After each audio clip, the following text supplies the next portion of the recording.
Hi guys, welcome to Hardest Info channel. Today I have HMD Pulse Plus and I want to show you how to add event to your calendar. Swipe out the screen and open calendar application.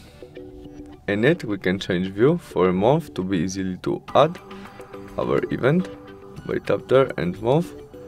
In it we press day when we want to add our event, maybe 29 of May, and there this plus icon and event. As you can see, in the first step we can add title of our event. There we can add this event to our group on Gmail. In this step we can set when event starts and finish in which time, or we can set it will be all day by switch on. Repeat of that maybe every month, or what you need, or don't repeat. We can add this event to people calendar, we can make video conference, we can add location of event, notification, we can add maybe day before a time, we can add more than one. There we can change color which we see in our notification calendar, description and attachment. After you set all you need, you mustn't add everything. We press save and we have it.